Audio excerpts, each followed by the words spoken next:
for Sakura Con. We'll tell them. I'll tell them. What do you have to say about that? What do I have to say about what? Being in line. It's a long line. It is a long line. It's a very long line. Oh my goodness. So many people. I didn't realize that a lot of people were going to be here this late. Sakuracon is back in 2022 after an unfortunate but necessary 2-year hiatus due to the obvious state of the world recently. If you don't know what Sakuracon is, it is a 3-day anime convention held yearly in Seattle, Washington, primarily during Easter weekend. For the 5 years I've attended, the convention has been held at the Washington State Convention Center downtown, now relabeled as the Seattle Convention Center for whatever reason.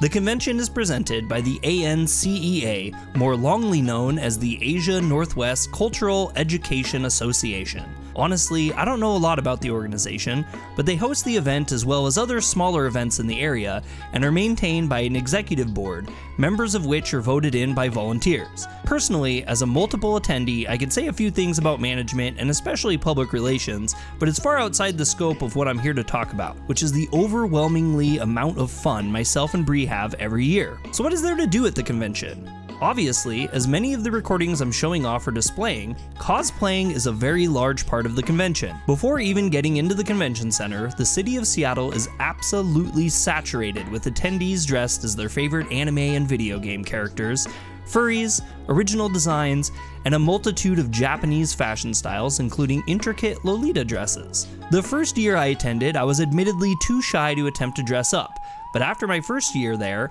I had to return and try it out myself.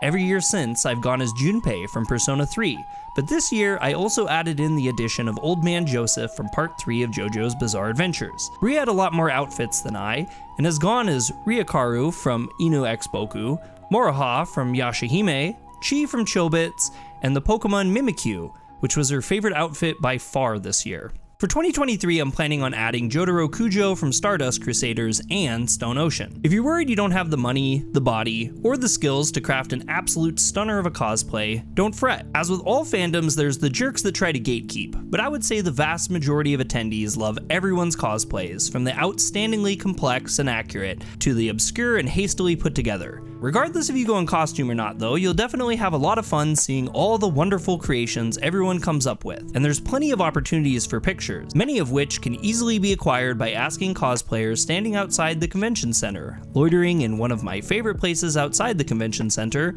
Freeway Park. At least it was one of my favorite places outside of this year, where it seems a large amount of homeless had sadly set up tents in the bushes and were commonly seen openly using hard drugs and sleeping on mats set up all over in the grass. Still though, in the area of the park closest to the building, many people were still able to pose for pictures and conduct meetups where large groups of cosplayers from similar shows would meet and organize posing sessions for anyone to take pictures of. These meetups were something I hadn't participated in prior to this year, but due to multiple people online and at the convention center requesting I appear at the JoJo's Bizarre Adventure meetup, I actually went to one this year. The event was overall a lot of fun. On the screen, you can see a few of the pictures I took at the event this year. If you want to participate in cosplay meetups, I highly suggest you join the Facebook group Sakuracon Photoshoots / Gatherings Unofficial, linked in the description, as that is the best place to know about what groups are meeting when and where. It's also a great spot to see pictures of the event if you're not able to attend, as well as all the other Facebook groups listed in the links below.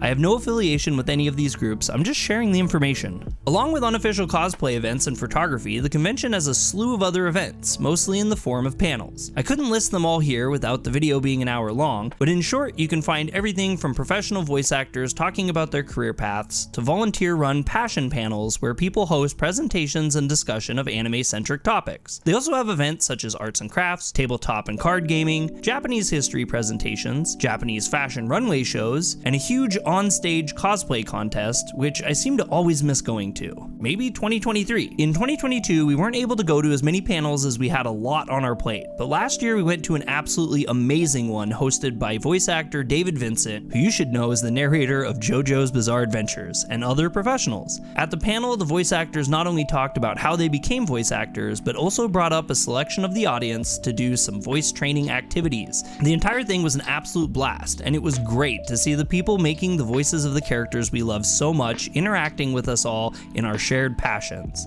Gaming is obviously also one of my favorite topics at the con, and in 2022, it was no exception, minus some downgrading to the room sizes, likely due to the uncertainties of the laws that would be in place during the convention during its planning stages. Generally, they have a massive room with a variety of TVs, projectors, tables, and chairs where attendees are able to check out game systems and play games with friends. The room also usually has a giant projector which plays Just Dance, and we've previously blown quite a few hours watching people dressed in cosplay flail around with Wii controllers, dancing to the songs on screen. Finally, the large gaming room also hosts various gaming competitions, and it's also been one of my favorite events to watch as the variety of skill the players have in the competitions is pretty varied, and you'll get to see anyone from novices to semi-professionals battle it out on a projector screen while an MC hosts the event. As mentioned, 2022 was a little different this year, and the only thing the gaming room hosted was tournaments. But we are hopeful 2023 will see the return of the former features I was accustomed to. The main gaming room is not the only gaming spectacle of the con though, as there is also a retro game room with the older systems and games along with the best thing to play them on: old school CRT TVs. Former years have also seen VR areas, and to my surprise this year, the arcade area was back, and dare I say it, one of the best setups I've ever seen. There's usually a really great selection of Japanese arcade games, but this year the space was absolutely jam-packed with cabinets, and the variety was amazing. Classics such as Taiko drums were there, but we also saw some really unique rhythm games, a variety of classic SNK machines,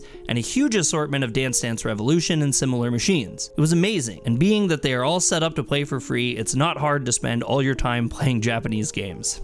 Located very close to the arcade area is a large theater room that hosts my all-time favorite event, AMVs. For those not in the know, that stands for anime music videos. In brief, this genre is basically how it sounds: animes edited to music to create a music video.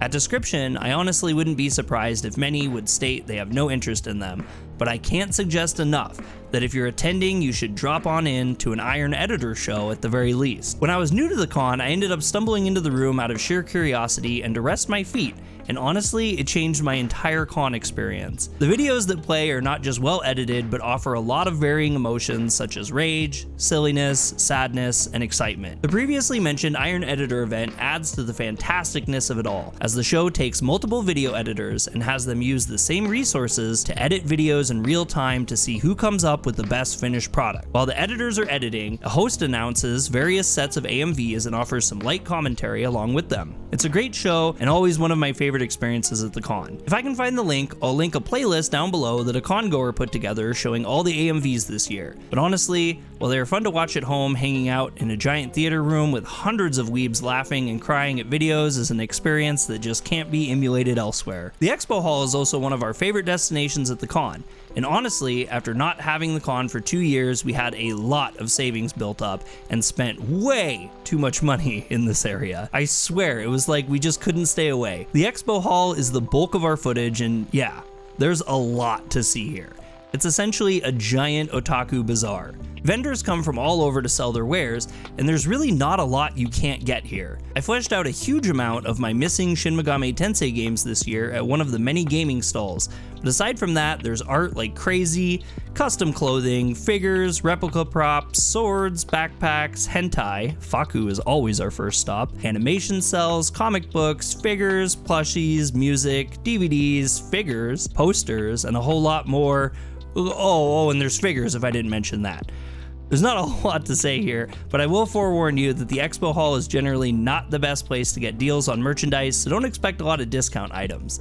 Most are fair priced or slightly overpriced, but convenient. Having a hotel close by for this is a must, as if you're like me and buy a giant box set of all the Akira mangas, you'll want to have a good spot to quickly store your merch so you don't hassle yourself while doing other events. Speaking of things to buy, outside the Expo Hall there is actually a few places you can get some incredible art. In fact, most of the art you see on our walls in our videos comes from Sakuracon. First off, they have a really neat little area for art auctions. On one of the floors you'll find a little corner with a pen set up around it, and once you're in, you can browse a series of original art pieces on display. If you see something you like, you can write your name and your bid on a piece of paper next to it in hopes that your bid is the highest. When the bidding finishes, the person with the highest bid will get the art after payment. It's honestly not wildly exciting, but every year I'm always impressed at the variety of art pieces artists have put up on display. One day I'd like to participate in it, but even if you don't have any money like that, it is pretty cool to see the art displayed. Along with that though is Artist Alley, located in the building across the street where you pick up your passes. Artist Alley is another favorite shopping location of mine and Bree's. They pack really thick in this area, but you'll find a huge amount of stalls where mostly local artists sell their handmade goods and art. I especially enjoyed this section as you get to directly meet the artists and talk to them about their work. Many offer discounts on their prints if you're buying more than one, and it's just generally a really cool vibe to support someone and see their happiness and appreciation of your interest in their craft. I bought a ton of stuff this year and got lots of free stickers from the artists, and Brii went crazy on pins from a really exceptional artist who is nearly brought to tears by the amount of product Brii purchased from her. Most of the vendors at the Expo Hall are also small businesses, but Artist Alley always feels a lot more personal to me. Lastly, I'll talk about the night festivities at the convention.